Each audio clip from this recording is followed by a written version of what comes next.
There you go. Hey, everybody. How are you doing? My name is Devon, and this is my absolutely fabulous husband, Andy Lee, and we're the Family History Fanatics. And today we're going to talk about DNA based on the feedback we've got from everybody's comments about the ethnicity tools that Ancestry has released. So welcome. But before we get started, we wanted to tell you about a strange thing Andy's been up to and a strange test he's going to try out. And it is related to Ancestry DNA. So it gives a few more people a chance to get here, and then we'll dive into the questions. Go ahead, Andy, tell us about that. Okay. So I've been buying some storage lockers and abandoned storage lockers, not the actual storage locker. And basically you people don't pay, and so you pay and you get all of their stuff, and then you get to go through it, and most of it's junk. For those of you who've never done this before, you're talking 50% or more of the stuff that you find in them is junk, but you do find a few gems, and in one I happen to have found an Ancestry DNA kit. Now it was opened, but inside it still had everything, and the actual test was still sealed in its package. It has the mailing envelope. I don't know, one, how old this is. I was looking to see if there was any date anywhere. 2013, see, that's when they started it. So I don't know if they've been using the same box to mail everything out since 2013. But what I thought we would do is we would do a little experiment to see, because also with this, I don't know what temperature range it's been subjected to, whether it was been in freezing or blistering heat or anything else. It does look like there was, some bite marks or something. I don't know if there was a rat or a mouse or something that tried to chew into this and realized he didn't want to take a DNA test. But the test itself, this is why I like this. The test itself here is undamaged. It is still sealed. So we're going to have our son, Caleb, take this test because, as many of you know, I've already taken 2 tests with Ancestry. And so they're on to the fact that I'm messing with their database. But this way, you just spilled but they won't know, right? They have to be watching. So if you're from Ancestry and watching, then just don't tell your DNA department or anything. But really what I want to find out is this going to work on the first shot? Because most of the companies, if you get buy a test and let's say you don't spit enough or something happens along the way and they can't process it, then they'll send you a new test. Well, I want this to be a one shot and done. Mm-hmm. And it's going to be a one shot and done because Caleb's going to be gone in a month for 2 years. And so if it doesn't work, it's going to be 2 years before he can spit again. And then we'll have another test that's 2 years old at that point. So that's what we're going to do is he's not here right now. Otherwise, we have him just spit right behind us, but he's not here. So we're going to have him take this test, turn it into Ancestry, and see if Ancestry can process it without having a clue how old or who knows what this is. Maybe then later we'll buy some more kits and subject them to flood waters or something like that and see if they still work, to see just how durable the preservative is for this. I'm sensing a funny comment here. No, just you and all these tests that you want to run through. Well, I'm trying to see what these companies' limits are. That's true. And so for just a real quick recap. Hold on a second. I do have to throw this in there. Our audience does like when you do experiments because their tests have been sitting on my bookcase for a couple of years. So this will be kind of fun. Yeah. But so just for those of you who maybe have not watched some of the past videos, if you go back and find our video of the most shocking DNA test results ever, I'm going to ruin it for you. I'd already tested with Ancestry several years before, and we decided to test again because people keep on asking, yeah, but if you send the same result in at a different time, then you're going to get different results. And so I made up a person, new email, knew everything, wasn't attached to me in any way unless you watch the channel regularly, and a different birth dating too. Like he was born 20 years after me. Anyway, I sent this other test in from this alias, essentially violated all of their terms of service because I was lying to them, but it was for science and it was for our channel. And so I don't feel too bad about that. And what should have taken, 6 weeks to get the test results back ended up taking like 3.5 months and several emails, not only to this alias, but then also to me, which indicated to me that Ancestry knew that I was related to this other person, but they couldn't tell me for privacy concerns, which is great. And so I laid that all out in the video, showed you the emails from Ancestry. And really, that's exactly what I was hoping for, is that they would try to skirt the edge as far as letting me know that there's somebody related really close out there without telling me, because they can't tell you. And so, yeah, this is just something else to see what is Ancestry's limits of what we can do. Mm-hmm. And we might just extend this even further and see what their limits are. Quick question related to this topic. Does Ancestry not use a DNA lab? I'm sure they do. I don't know the specifics. I'm sure they do. Mm-hmm. Family Tree DNA has their own DNA lab. MyHeritage uses Family Tree's DNA's lab. 23andMe has their own DNA lab. I'm not sure if Ancestry has their own or if they use a third-party lab. I don't know. That's a good question. Okay. So just so you know, when Andy gets all the components of this test together, we will create a video. So and then you got to find that old video about the most shocking results. Oh, no, that's right there. I already dropped the link. Oh, you already dropped the link? Okay. But it'll be a little while before I can put the shocking in the description. So if you're watching the replay, hopefully I'll have that done. It's not shocking in the description? No, I don't. I'm really confused. I have the link to the shocking video right there. Right. If you're watching the chat, you can grab it. But I can't edit the description box until after we're done with the live stream. I'll crash stuff, so I don't want to crash anything. Okay. All right. So click on that and make that go away for me, please. Click on that. Yeah, and click on that and remove. Perfect. Thank you so much. All right. So now we are going to take a couple questions and comments about the ethnicity tools that have come in. That have come in. If you have questions about other topics with DNA, go ahead and, as you can see, put a Q in front of the questions if you're watching this live. If you're watching a replay, then drop it in the comment section. But if you're watching this live, we will take questions that aren't related to the Ancestry Ethnicity tools a little bit later. So you can go ahead and put it in. But regardless, whichever questions you have, always put a Q in front of it. It helps me know what's a question, what's a comment. I just had one more thing to add. You can make yourself big. Oh, I got to make myself big. Yes, you do. Mm-hmm. There, I'm big.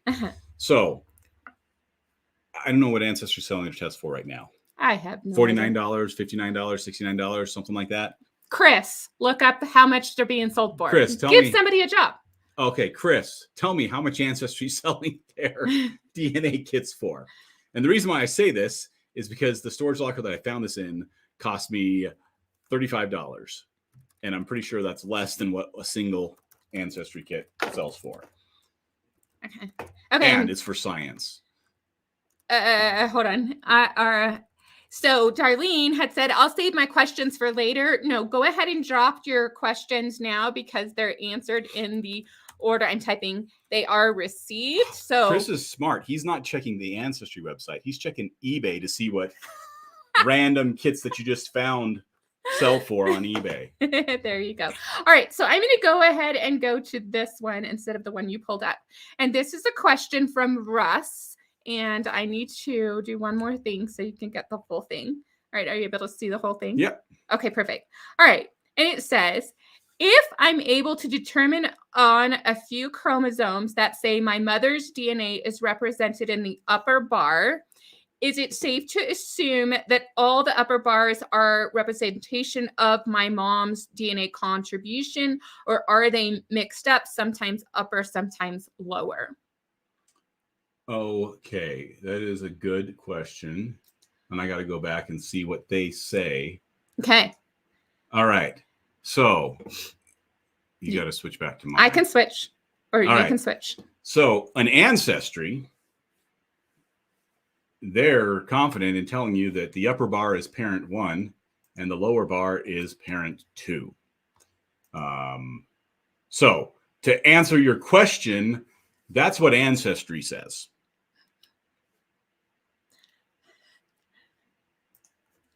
Dramatic pause. Dramatic pause, yes. So if you found, 3 or 4 that you think that are all upper ones that you think are on your mom's side, then parent 1 is your mom according to Ancestry. That's all I'm going to say there. You know what, though? I'm going to say never assume anything. That is the mantra of genealogy, and it's also the mantra of genetic genealogy.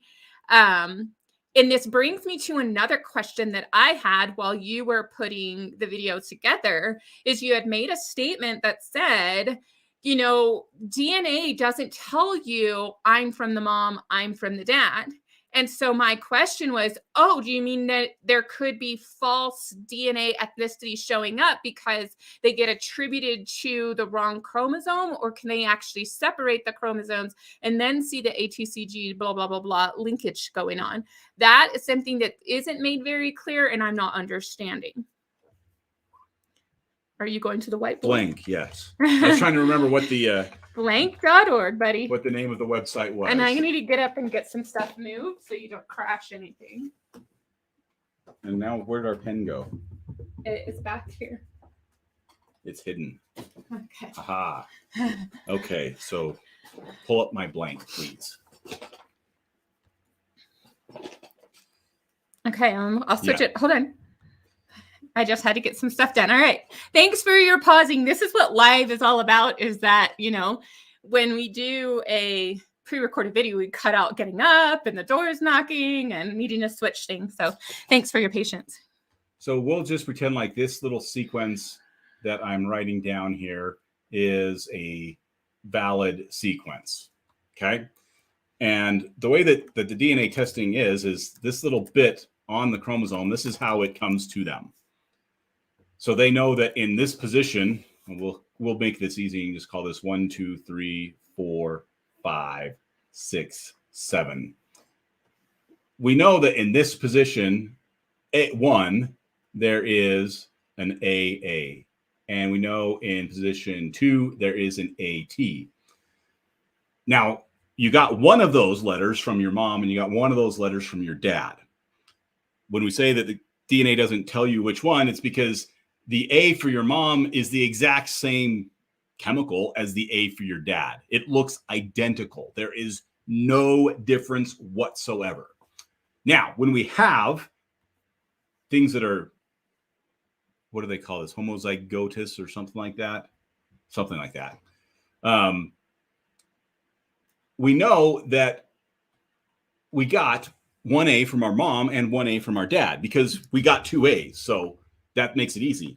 The problem comes in on these ones that are not like that. And you can see here, I have this. Now, a lot of people just assume, hey, well, the first one is from one parent and the second one is from the other parent. And so they might be thinking this is parent 1 and this is parent 2, but that's not how these columns are organized. In a lot of cases, they're actually just organized alphabetically. So you'll always see A before T, C, or G, regardless of what it is. Sometimes they are read from the other side. And so you'll see, different things. But in essence, this, not that, that we don't know. We cannot say that column 1 is parent 1 and column 2 is parent 2. We can't do that.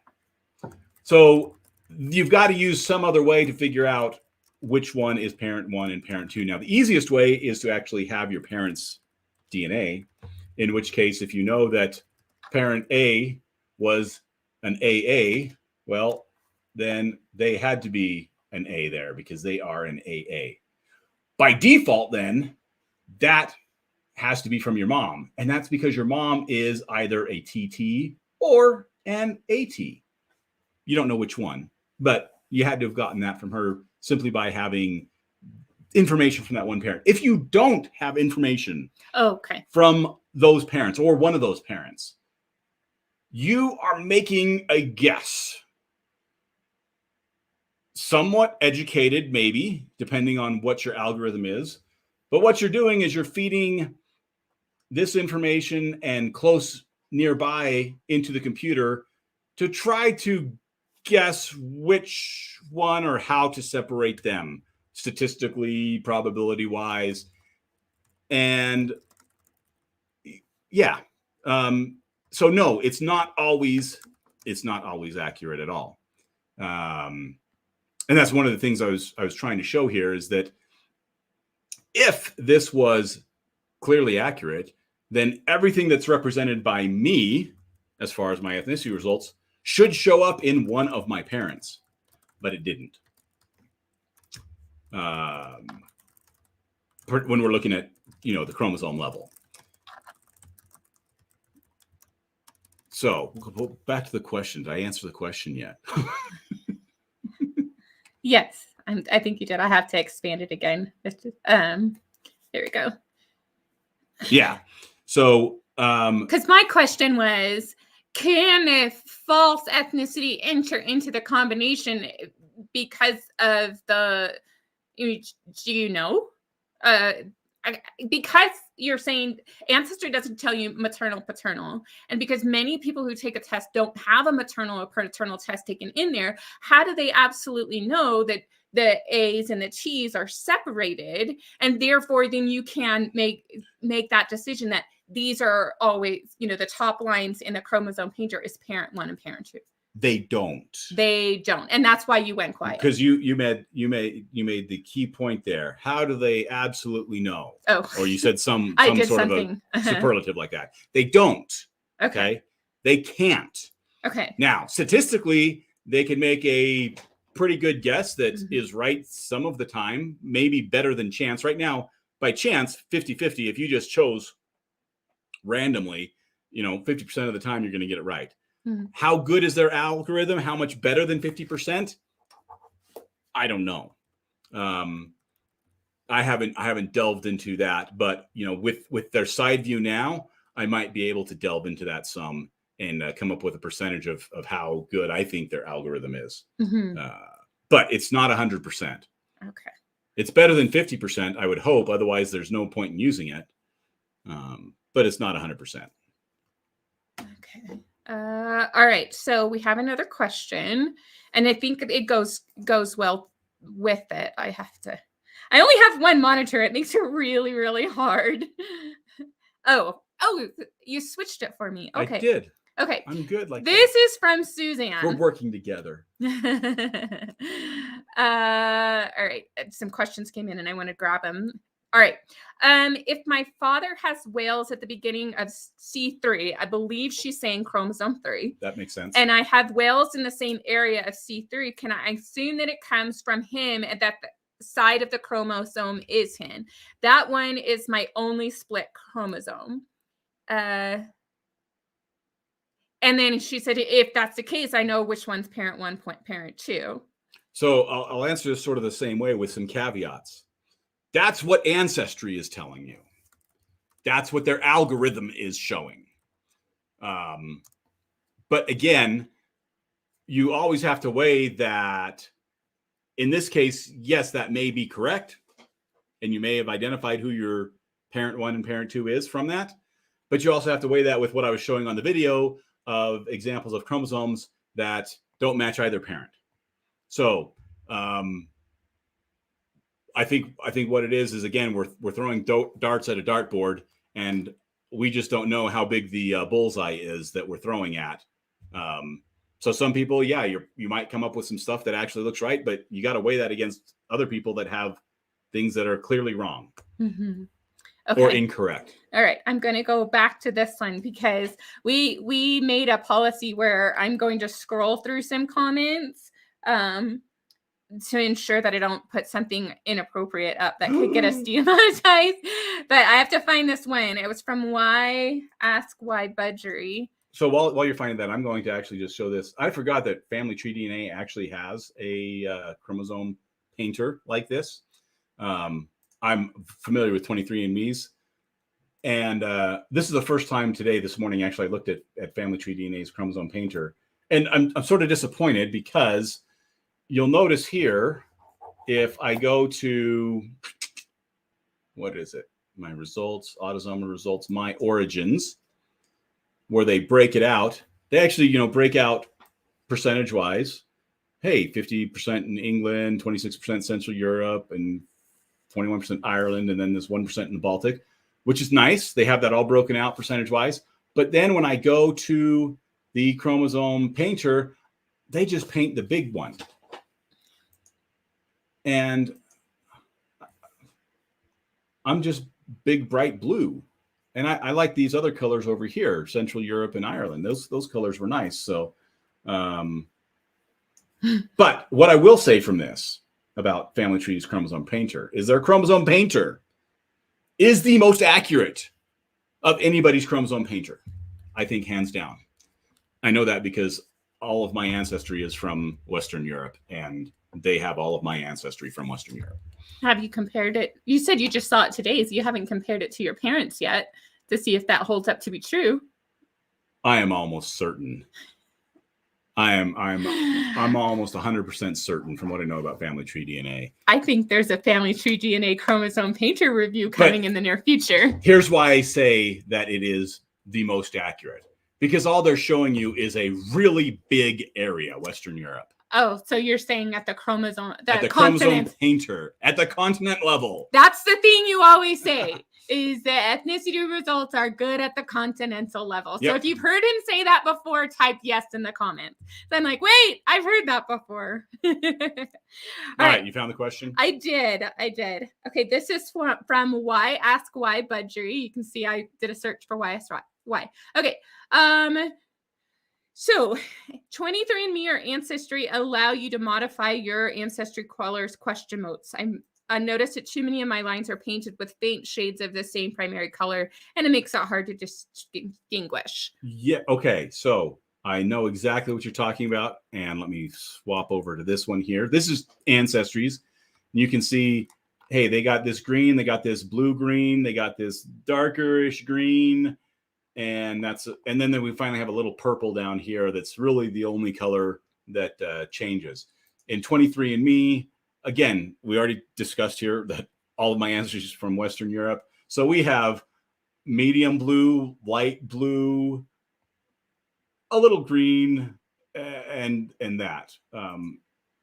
All the blues look the same. Can you change the colors? No, you can't. Now, with 23andMe, there is some rhyme and reason to their coloring. And let's see here. Let me go to the scientific details page, and you can see their rhyme and reason, I believe, because they have a nice map that shows it. Hopefully. Okay. Where's their map? There we go. Okay.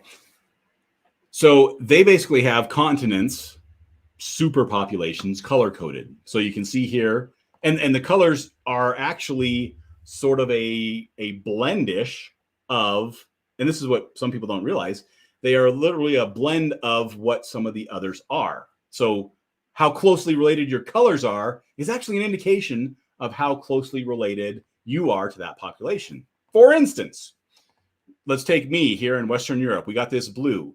You'll notice that as we go, what is that, east over into the Caucasus Mountains, it turns more of a bluish greenish. As we go south from there into the Middle East, it's more of a purplish, and even into Africa, it's a purplish. And as we go into more Central Africa, Eastern Africa, where human population started, it becomes much more dark purple-ish. And so you actually can use these colors to sort of trace the migration. So for instance, let me pull up. Mine's not very colorful, but my sister-in-law, hers is. And I always like to use hers because of the color. Now, she is from Mexico. And so she actually has this nice blend of ancestral groups from around the world. Where's the chromosome painter? There we go.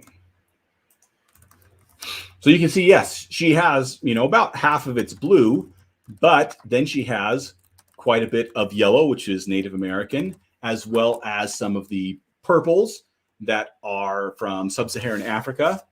in different quantities, but it's all spread throughout because for 400, 500 years, her ancestors have basically been a mix of all these different peoples. Whereas my ancestors have been a mix of all these people from one little part of the world. So Ancestry actually has rhyme and reason behind their colors. When you go to, sorry, not Ancestry, 23andMe has rhyme and reason behind all their colors. And I think Family Tree DNA actually just copied that color schema as well. When you go to Ancestry, a couple of things that I'll point out here is they keep a consistent color scheme between their map.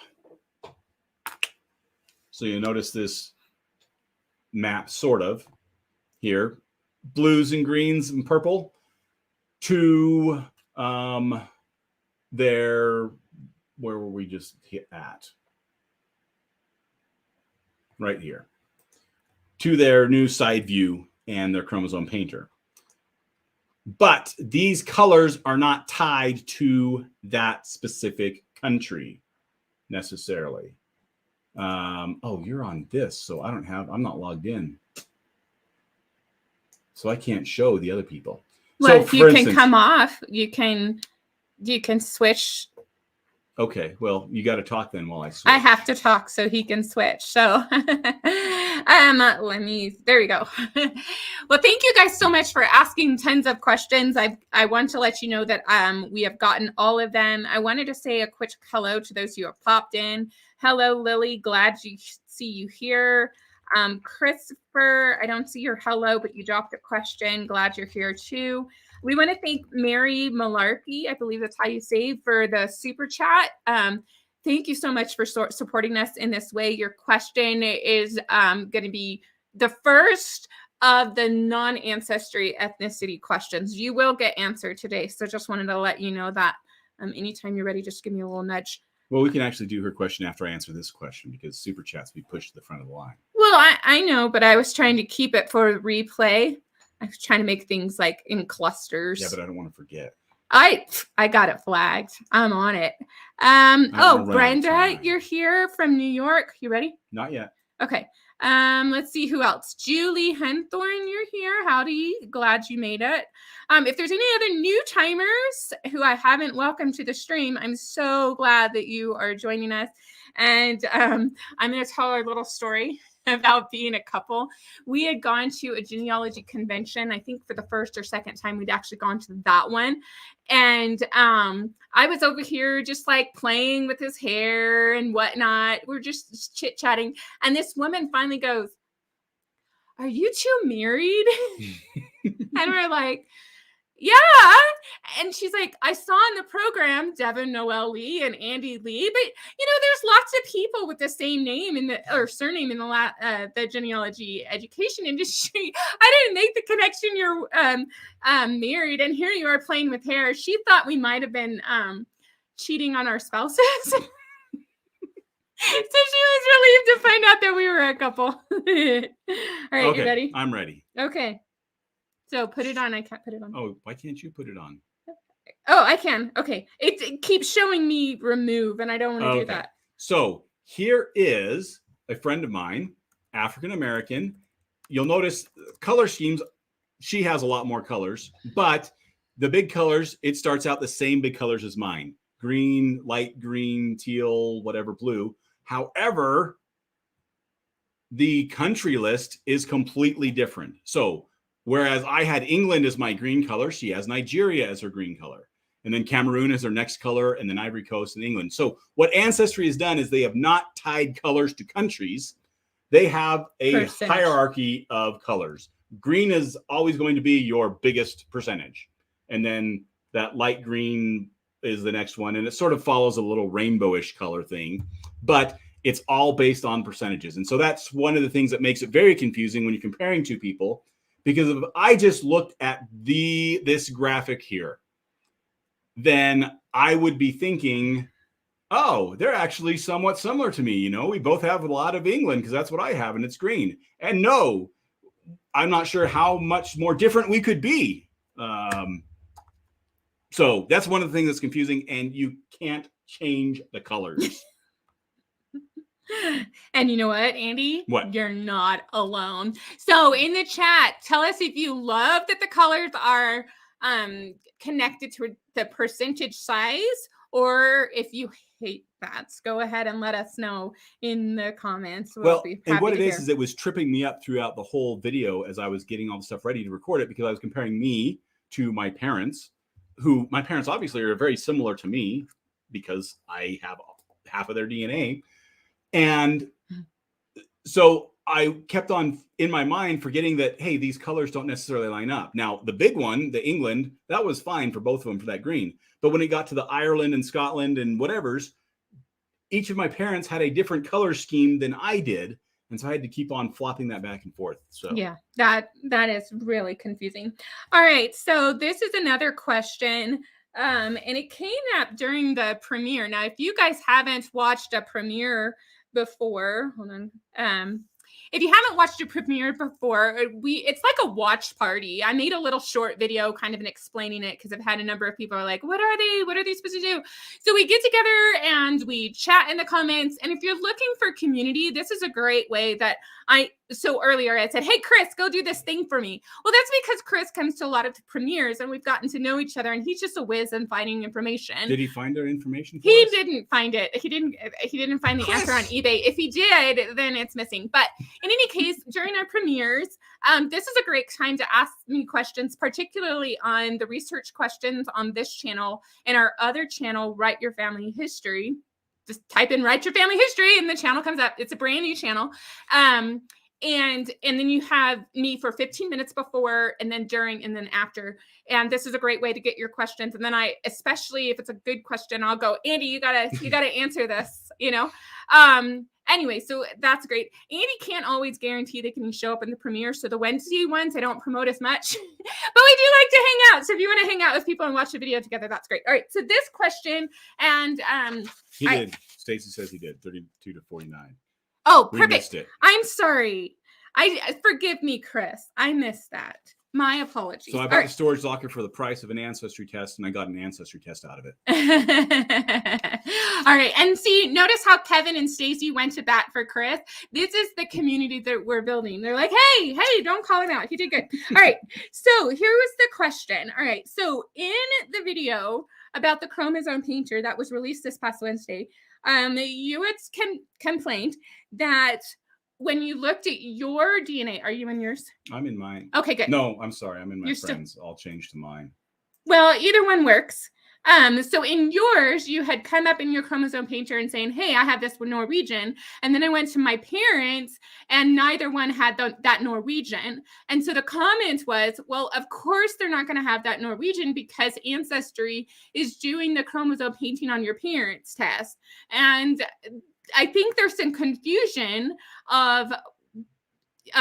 so if you take a test and your parents take a test, the passing of the ethnicity, some people say they just look at it independently and your paintings would be different. And yet the rest of us think, oh, well, there should be some commonality. So could you give a little bit more clarity to that? Would that be okay? Yeah, let's do that. And let's go to the whiteboard to whiteboard. All right. Clarity. One other thing, if you are a channel member, and you'll know you're a channel member because you have a little leaf by your name, if you click on, I'm giving you a chance to write if you need to, there is a keyboard in the chat box. And if you click on the keyboard, then you're going to see these emojis pop up and you can put in the emoji for whiteboard or yes, like Patricia did earlier and Stacy did earlier. And some of you who know how to get all of the emojis, if you just go bomb the chat real quickly with some of the different emojis, that would be great.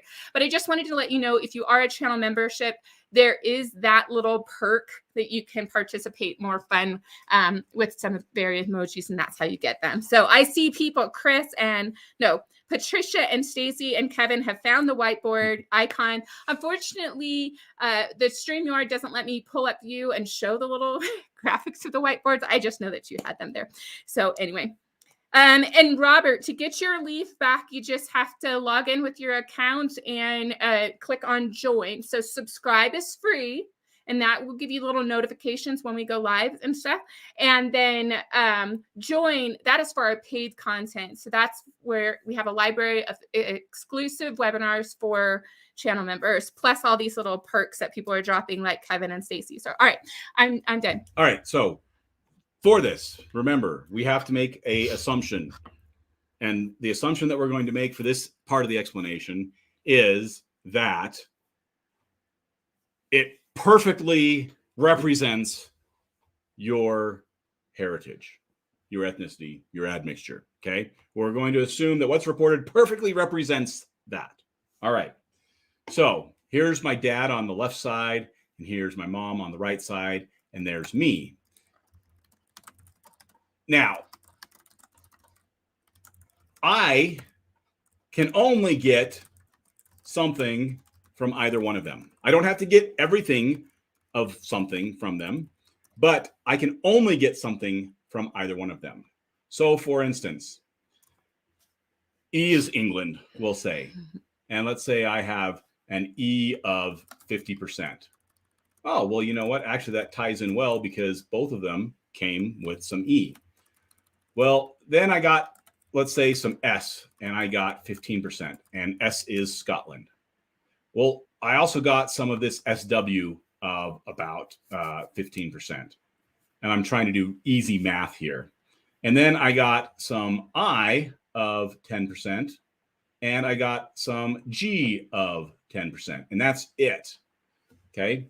If everything was perfect, that is what it would look like. And what we can see here, let me change the color so I can make some nice circles. So just for clarity, did you not get the Italian? The IT? That is what I'm going through here. Yes. Oh, oop, I spoilered alert. You spoiled stuff. It's what I do. You are a spoiler. Oh, and then didn't get the Wales either, huh? That is correct. And everybody's lacking the whiteboard. All right. Just so you know, this is what it looks like on my end. But during the live stream, the chat that you guys are all looking at, they're really fun graphics, so take advantage of those. So you can see with every single one of these, I can trace each one of my groups back to one or both of my parents. Okay. That is if it was perfect. Okay. So, and the question was, again, to remind. Okay. So you suddenly had Norwegian ethnicity, but your parents didn't have the Norwegian ethnicity. And the person was saying, well, that's because Ancestry is doing their ethnicity, not your ethnicity. Right. And I'm going, but where did your Norwegian come from? And that's just the thing is, if we take a look at either one of my parents here, let's look at my dad here. All of these had to have come from one of his two parents. Mm-hmm. They had to have, because that's the only place that he got his DNA from. Mm-hmm. So what you're talking about that we see is sometimes I might have, let me erase this one down here. This is Germany. And we'll change that one and just call this, if I can write right instead of erase right, we'll call this Norway 10%. All right. Well, neither my dad or my mom has Norway.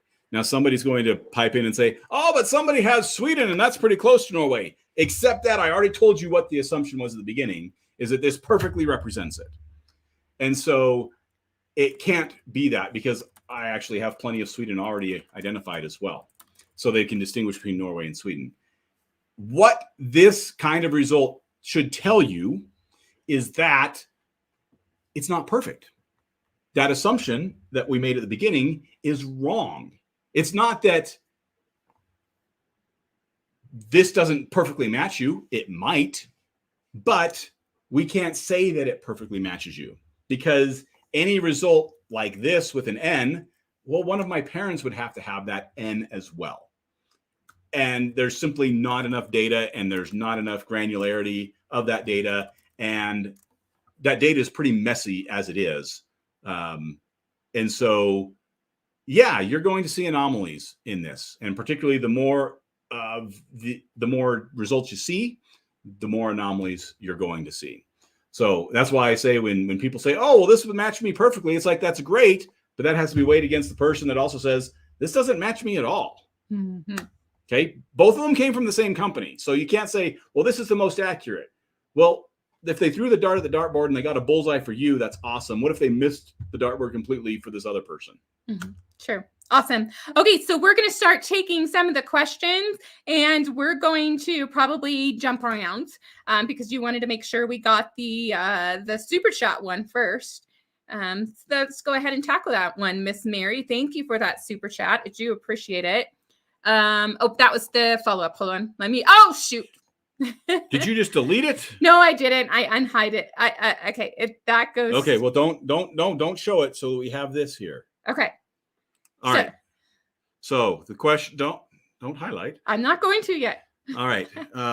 Question. I'm still learning technology. Sorry. This is the follow-up to her question. He's going to read the question and read this little follow-up part, and then I'll put the first question on. All right. Question. DNA maternal. Top 4 matches, sons. Unknown is 1522 centimorgans. That's a lot. And a first cousin is 1032 centimorgans. That's right with respect. Mom has 1 half brother, and I have 3 brothers. Is unknown possibly a distant half niece, nephew, or child of a brother? And then I did write the unknown match, no reply, but I did some sleuthing from a public tree. None of the direct answer surnames match up. All right. So because you have that match there at so can I take off and put the main question? Put this, and then you can move over and pop up my screen here as well. Uh-huh. Yeah. Oops, sorry. You want this one? Okay. So this is the shared CM project tool on DNA Painter, which is DNA Painter there is different from chromosome painting that we've been talking about, but we'll not worry about that right now.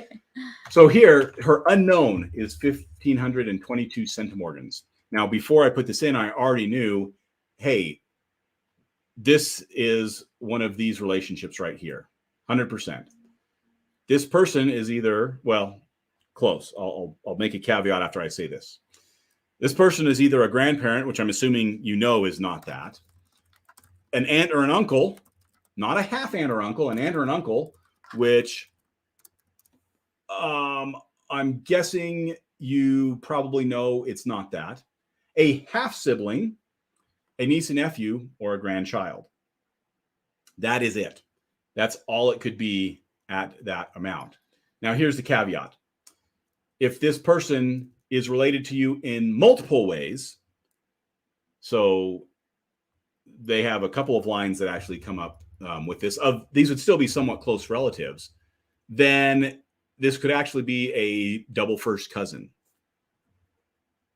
Because double first cousins, if you take the amount that a first cousin would share and you double it, then 1522 falls within that range. But assuming it's not a multiple line of relationship, it's one of these people, and I'm guessing that you can already eliminate the grandparent and probably the aunt or the uncle from that.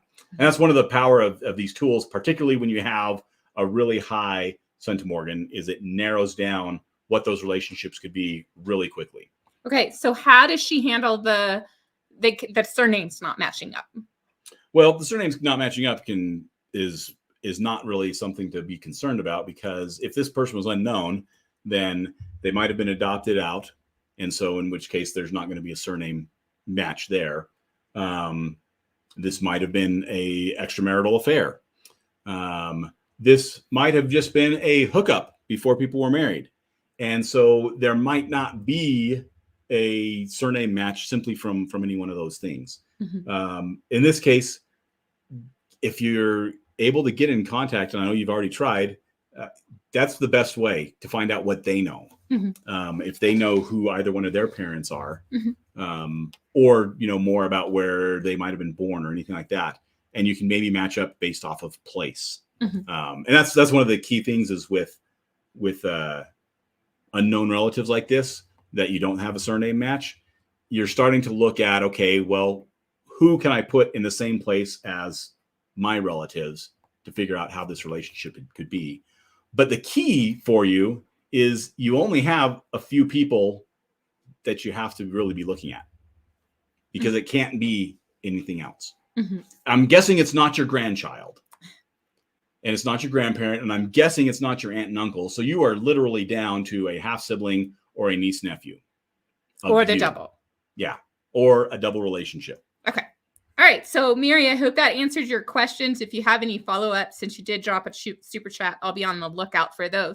But remember, we do comments in the order they are received. If you do have a super chat, then it gets bumped to the top. All right. So, and then we do have to cut out at some point, so we may not get to everybody's questions. So that's one of the reasons why I show up early. And then you can also do a super chat too. All right. So this is from Tammy. When the DNA and records don't match each other, meaning names, do you still research what you think or where the DNA is pointing?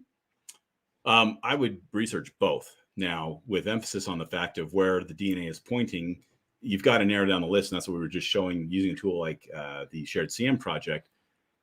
That narrows down the relationships that you really should be looking at and those lines that you should be looking at on that. But it is still real easy, particularly when you get out to second, third cousins. It's still real easy to forget that there's actually multiple ways that third cousin could be related to you. Mm-hmm. If you're just focused on one line, as opposed to, hey, the wife of that line or the husband of that line. Mm-hmm. And then you also have to be, I think you touched on it, but I just want to make sure it's clear. You have to be open to the fact that the tree and the DNA may not match up. It doesn't mean that you're not genealogically related to somebody. It just means you're not biologically related to someone. And if you want to hear a story about somebody who's built 3 family trees, that would be a Larry Jones. And I think that's in our membership archive. I can't remember if that's correct or not, but he built his first family tree and then discovered he should be born to a different man. And then he found out he's actually born to a different man. And so when the genealogical, because he has genealogical records saying he's related to one of the first 2 men, but then the DNA said something completely different.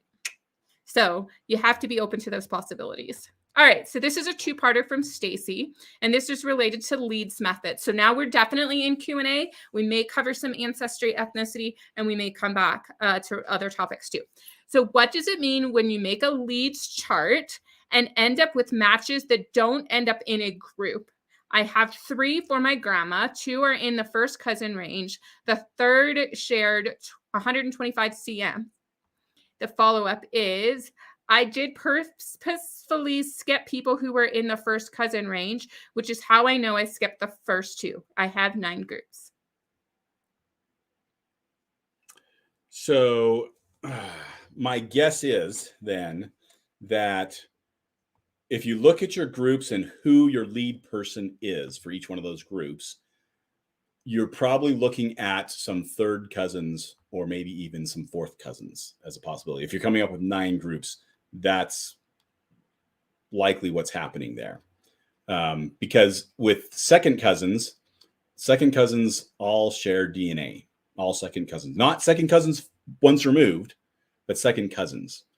So that's the other thing is when I say a third cousin or something is one of the leads of those group, it might be a second cousin once removed or even a second cousin twice removed, in which case some of the people that are related to them don't share DNA with them. So that's what I would look at is of your 9 groups, look at your lead people. How many of them have you actually identified how they are related to you, and how many of them are beyond a second cousin once removed? That's probably why these first cousins aren't showing up in a group. Okay. All right. C. Davis. This, I think she has a couple, but this is the first one.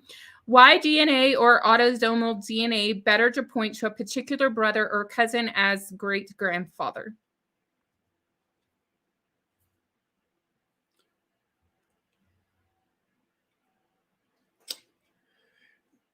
So this is a good question with why DNA, and people also bring up why DNA because it is useful for male relationships, but at the same time, you're talking about a very close relationship, a brother or cousin or great grandfather. The problem with using Y-DNA for this is that, for instance, all of my brothers, we have the same Y-DNA. All of my uncles on my dad's side and my dad, we all have the same Y-DNA. My grandpa's brothers and him all have the same Y-DNA as us. So that's just 3 generations. And there's, let's see here, 4, 8, 3.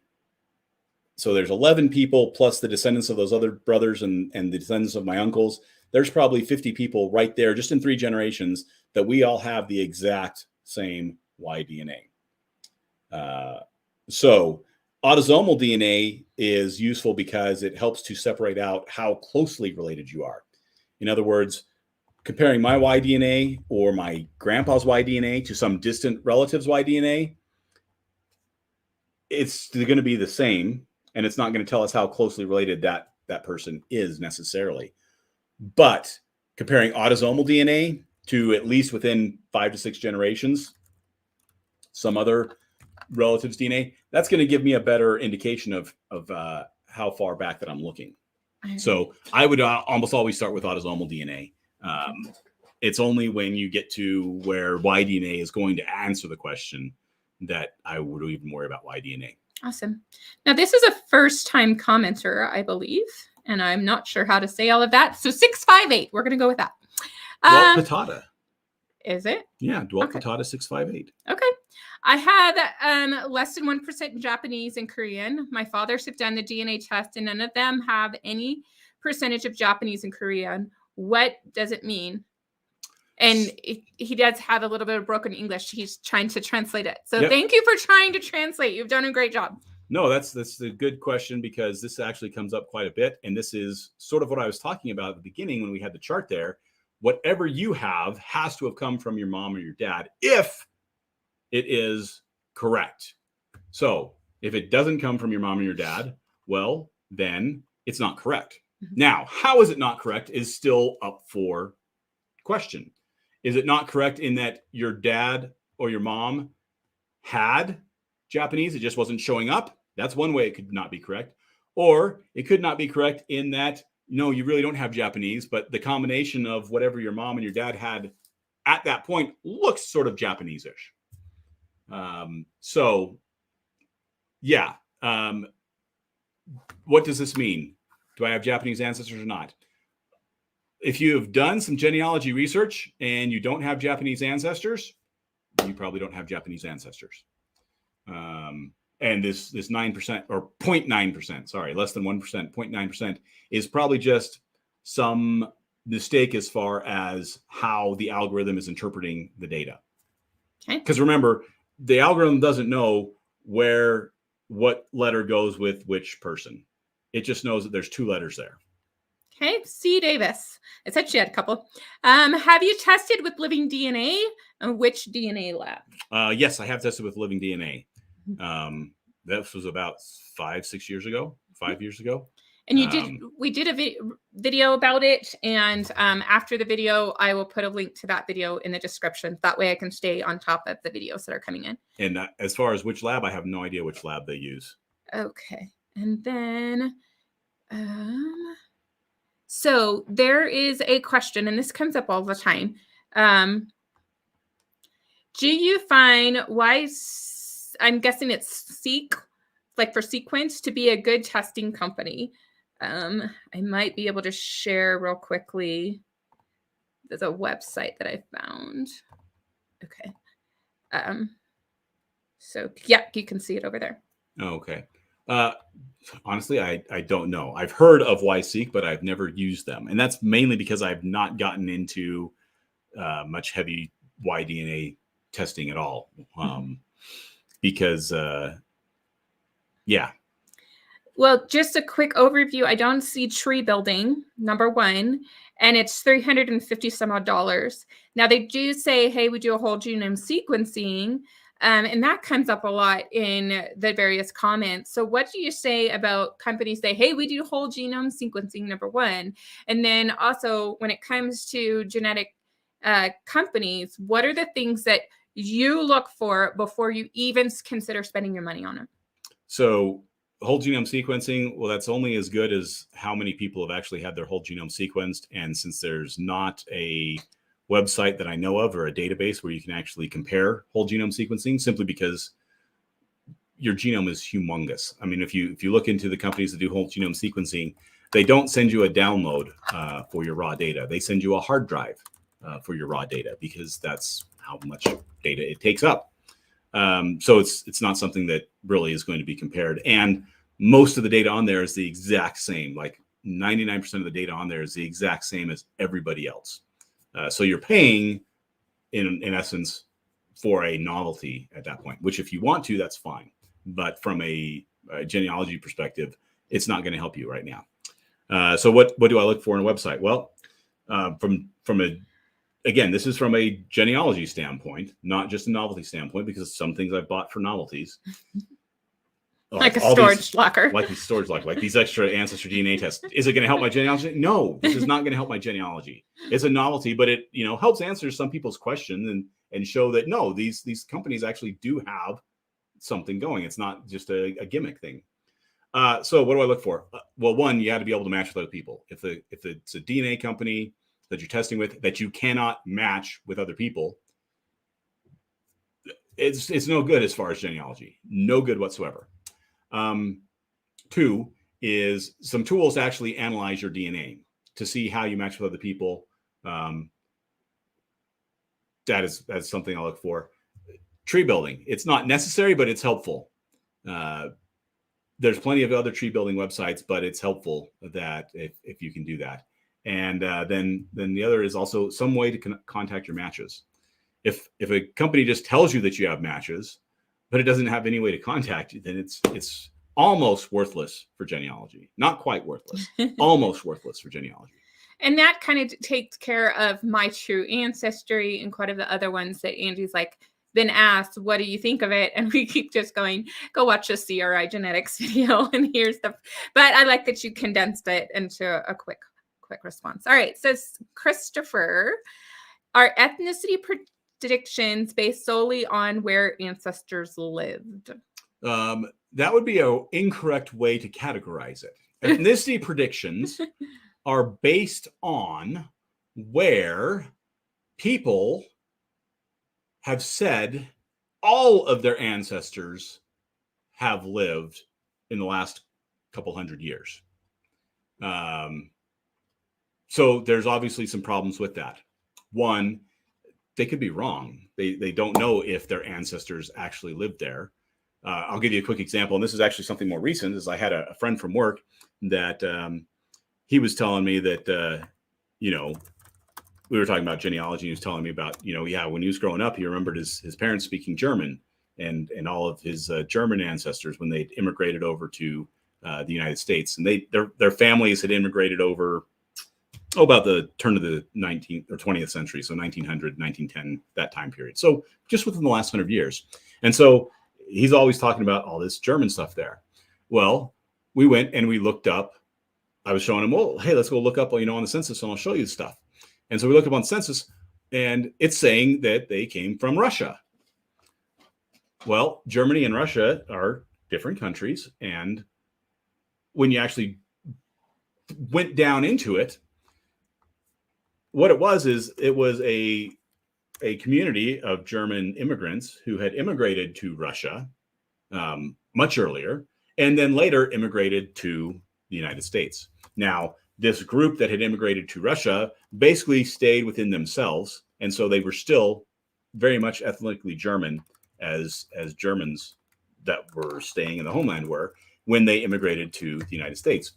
But from a ethnicity testing standpoint, you can see, well, the possibility of some Russian DNA being mixed in from this group is much higher than the possibility of Russian DNA being mixed into Germans from the homeland.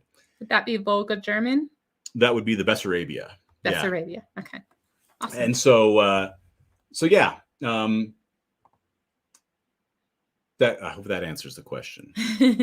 There's lots of room for errors to creep in, because if you had talked to him before we actually sat down and looked at that stuff, he would have told you that, yeah, we're just German. We all came from Germany because that's where Germans come from. But his Germans came from Russia. But via Russia from Germany. There was a stop in the way for, several decades or so. Okay. You can download the raw DNA to other sources. Can you do that for Ancestry? I think that's the question. What do they say about Ancestry DNA? I don't know if that's the question.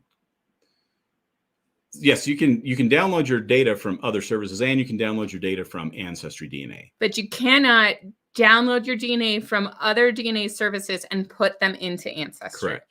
Cooper, if that is not the correct way to read your question, let me know. All right, Miss Stacy, you got another question coming up. What tools do you think the new Ancestry tools could evolve into or support further down in the line? It's my impression that it's only a first step. Now, I've heard that frequently. Like they wanted to roll this out, but then it's just the start of something new. So what do you think would be the next tools that you would like to see? So I guess, let's be brutally honest here. That's what people come for. This tool is late to the party because this tool, their chromosome painter, is the same thing that 23andMe has been doing for more than a decade. And it's actually what, I was reading about it, and that's what got me interested in doing a DNA test, 2012, 2013 timeframe for the first time with 23andMe. And frankly, 23andMe's tool was better back then in 2013 than Ancestry's tool is now. So, but it's also not that useful for genealogy. So what could this tool evolve into? Nothing that I can see that's useful for genealogy. What would be nice is if they, had a chromosome browser that you could actually compare segments with people. Do you need that for everything? No. Do you need that for most things? No. But that's really the next step that they have. Even if they did something with their matches where they told you which matches triangulated, even if they don't have a chromosome browser, if they just told you that certain matches triangulated, that would be good. That would be great. And they have the capabilities of doing that. Yeah. I love all the comments. And because I love you guys, I'm not going to flash it on the screen. We don't want any blowback. Now, there has been some complaints lodged that we're not getting to certain questions. First, one, come earlier and drop your question earlier. Two, throw in a super chat. It gets bumped to the top. And three, drop your question in the comments and we can get to it. We only can do so much, and we're going to do this on a first come, first serve basis. All right. Darlene, when I look at parent 1 and 2, one of them has 1% Eastern European ancestry and the other has 10%. Can I assume, I don't like that word, can I assume that it to be accurate? Both of my parents are deceased. I would say no. Now, here's a caveat to that. Both your parents are deceased, so you obviously can't compare to them to find out whether it is accurate. If you have siblings, let's say that you had 3 or 4 brothers and sisters that had also tested with Ancestry, and it was consistently coming up with a separation, something like that, where you had one parent that had significantly more Eastern European ancestry than the other parent, then that is better evidence than that you have that. Now, the reason why I say that is if you go back to the video, one of the things that I did... She just mentioned it. She doesn't have any siblings. Oh, I'm sorry, Darlene. Then no, I wouldn't assume that. But one of the things that you'll notice that I did is I compared myself with Phil, who is my alias. I spit 2 years later for him. He was born 20 years after me. He doesn't exist. But in Ancestry's database, they're 2 distinct people. The breakdown was, for me, total was very similar. But for when it divided out to the parents, there was some differences between me and Phil as far as how our parents were divided up. So that was the exact same DNA that they've divided up into slightly different amounts. And so, Darlene, I hate to say this, but if you spit again and send it into Ancestry, a couple of years after your first time and they're using, let's say, a different chip, then it might come up with 5% and 5% as far as Eastern European ancestry between your two parents. It might be that they think both of your parents might have had some. So yeah, I wouldn't assume that that is necessarily going to be the case. All right. Darlene has another question. She got in early and got her she questions did get in Good early. job. And remember, it's first come, first serve. All right. I watched Andy's video. Is it useful? That is the chromosome browser. Wait, you already did that one. Is that a second? Yeah, that's the same one, right? Yeah, I think she's just asking it in a different way. Okay. All right. Well, then we'll go to Christopher. When 23andMe displays ICWs, and you need to tell us what that is, there's always seems to be an extraordinary number of them. How low do these go? ICWs. I'm trying to remember what you mean by ICWs. Christopher, if you're there, tell us what the ICW means.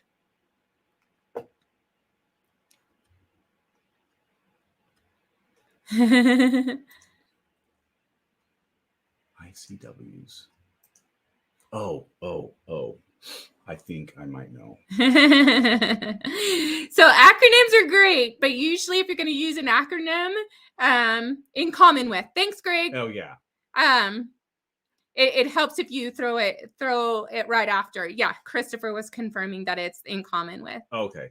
Yeah. So I believe Ancestry goes down to 6 centimorgans. 23andMe. 23andMe goes down to 6 centimorgans. Although with the new 23andMe, they limit the number of relatives that you can see unless you're part of their paid subscription. Now, they limit it to like the first 2,000, I believe it is, which is more than sufficient for most everybody.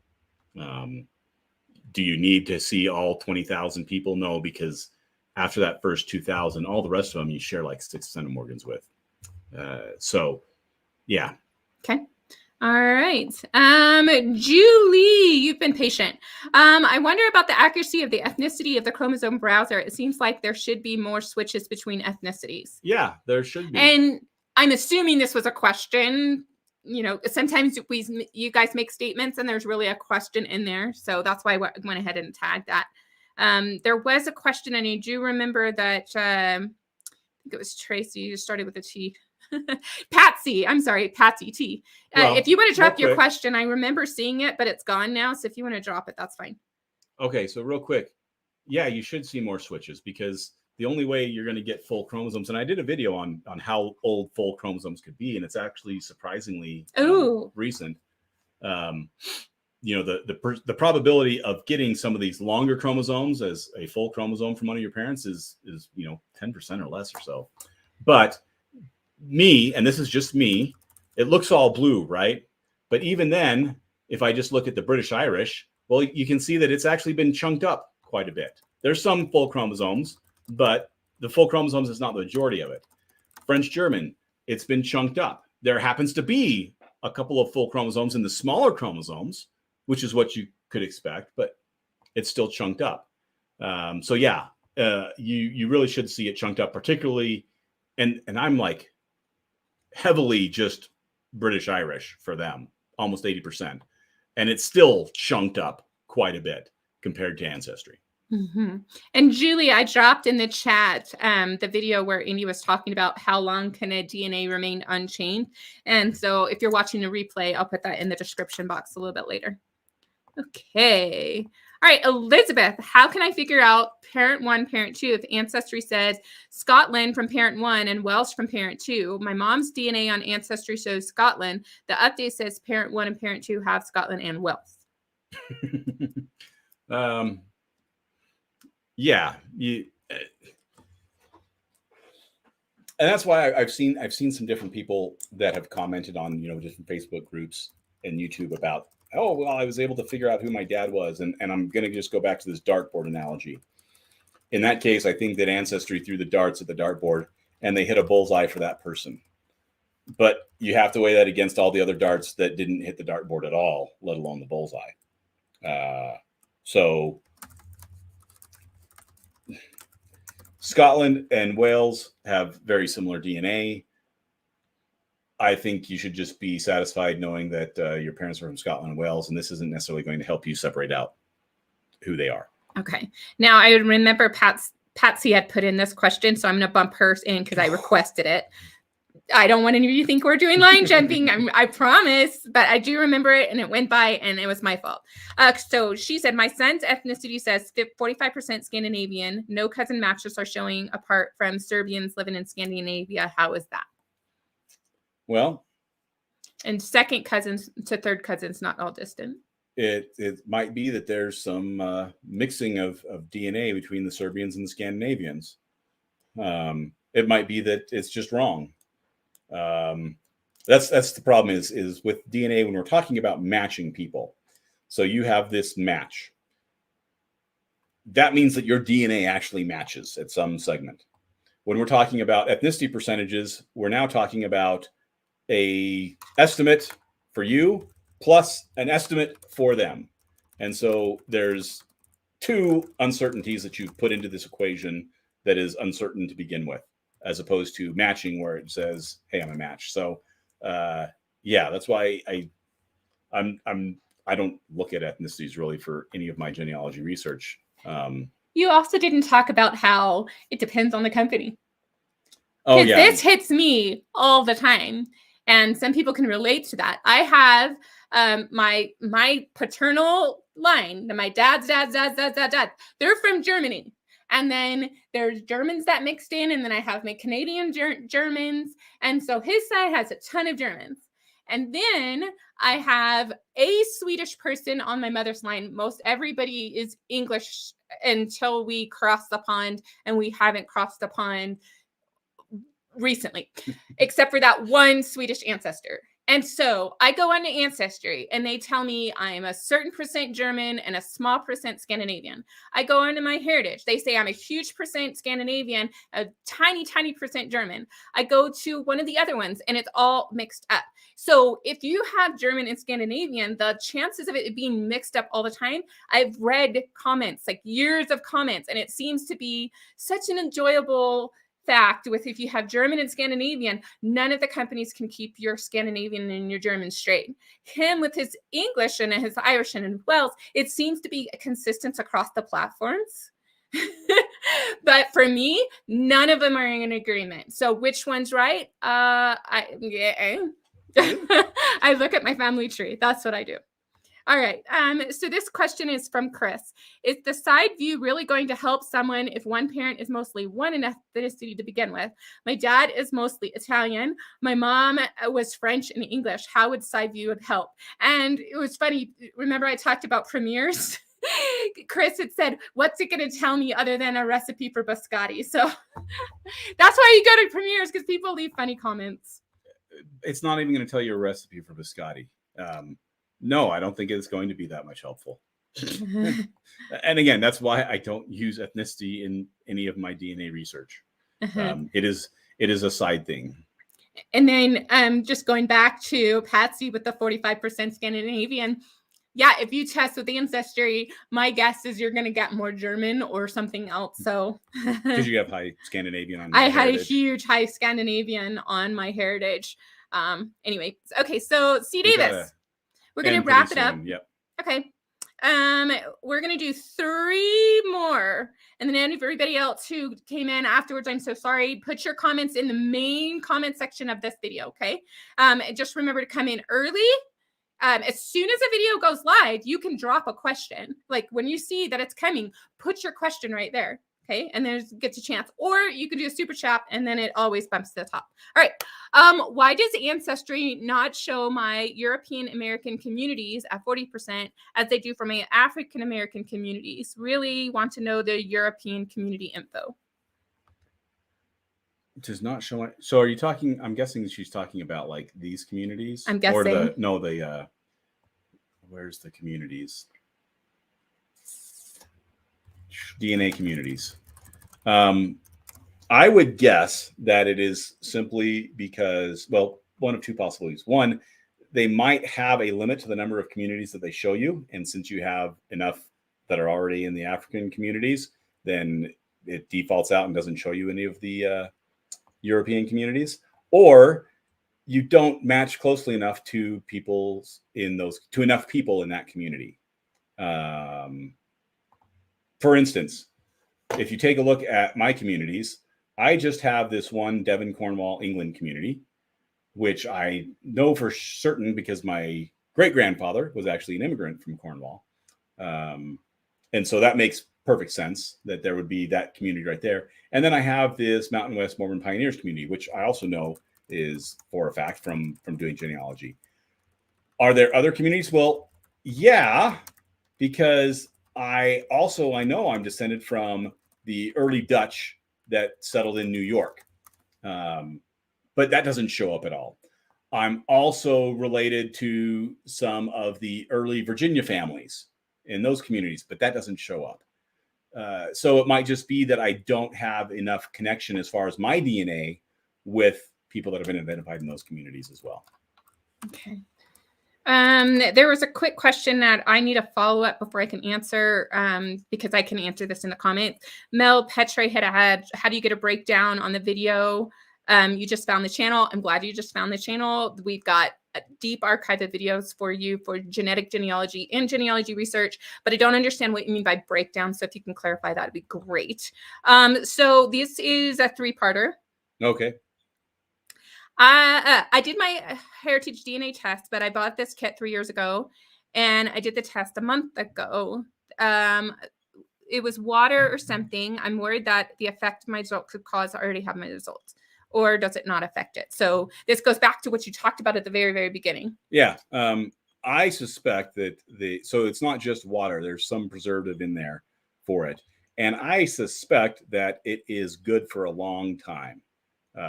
So if you've already gotten your results, I don't think that it's a problem, because really when it would be a problem is if, let's say, you didn't put that preservative in and you just put tap water in, then your DNA actually degrades pretty quickly. And there's actually not that much DNA when you swab your cheek or spit and put it in there. And so they would have told you that, hey, we couldn't pull out enough DNA and sent you a new kit. So in this case, I think you're fine. Yeah. All right. So there's 2 more that were really quick.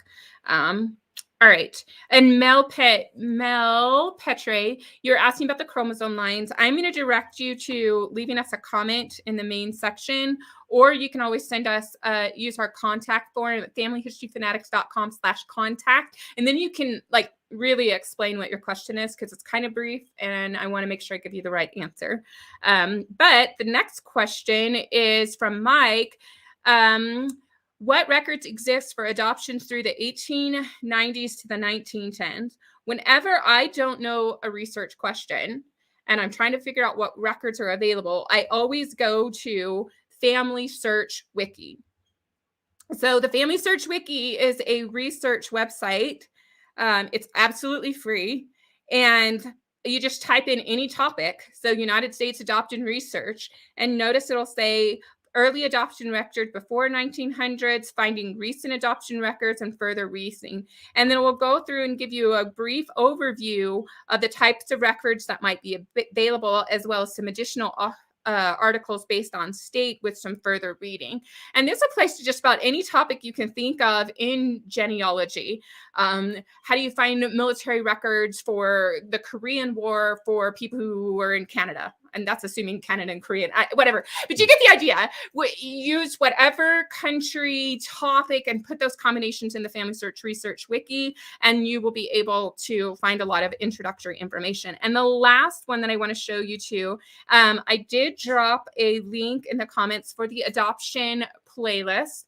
And this is going to be your best bet. If you don't know where to start, and you don't know how to research, but you've started taking a test, then you need to look in the link in the description or in the chat for the adoption playlist. And just because it says adoption doesn't mean it's just adoption. I have a lot of people come into the comments and they say, I don't know who my father's father is. He left the family and nobody knows anything. So that's not technically adoption, but the process would be the same. The genetic part and the record research part and the community building part, all of that is the same. So if you have an unknown person, then go check out that playlist. It's Genealogy for Adoptees, and it's on our playlist channel. There'll be the 2 links and the locations, and that will get you started. And always use the comment section to ask follow-up questions. We do our best to get a hold of them. We're about, I'm almost to every comment that has been, or comment that's been left within the last year. Now, here's another thing to keep in mind. If you're commenting on a comment, like when you go into the comment section, would you pull up that, share your screen for that real quick? Andy's going to pull up something really quick. When you want to leave a question in our comment section. Oh. I got to stop the screen share. Okay, yeah, that's right. When you're going to leave a question and you want us to make sure we have it, one of the things you need to do is start a new comment. So go through the top, and just right there. This is our behind the scenes. Go to the actual video. What YouTube does is it only tells us the most recent comment. So if you do a reply comment to somebody's video, other comment, then we don't really see that follow-up comment. So you see how it says add a comment at the top right there? Do you want to zoom in just a little bit? Add a comment right here, okay? And you start a new comment, then we're going to see the comment. But if you go and you do a follow-up to Dana or Zach or David or whatnot, we're not going to see it. We're only going to see the comments we haven't responded to. So if you're thinking, oh, I asked a question like 4 months ago and you haven't responded, make sure you've started a new comment. And then also make sure the comment is related to the video. So if you're going to be here on a live stream, you can drop any type of question. But if you drop a DNA question on a research video, Andy's going to ignore it. And if you do a research question on a DNA video, I'll probably catch it because I'm filtering so much stuff. But that's the way to leave a comment after the fact. And I just wanted to throw that out there. I'm probably going to clip this out and put it as a separate video because it happens a lot. So anyway, thank you guys so much. We're so glad that you can join us. Be sure to check out all of the playlists that we have. We've got topics categorized. And the reason why I say this is if you are a channel member and you're going, I've paid and I don't see all this archives, go to the playlist tab and look for the members only playlist. And then you're going to be finding all that training. It should also show up on the homepage of our YouTube channel. There should be a list that says members only training, and it's segmented by research, writing, DNA, and so forth. So that's how you go and find that archive. I want to make sure you're getting all the value for all the support you give us and in getting the science. So we'll see you later. Bye, guys. Bye.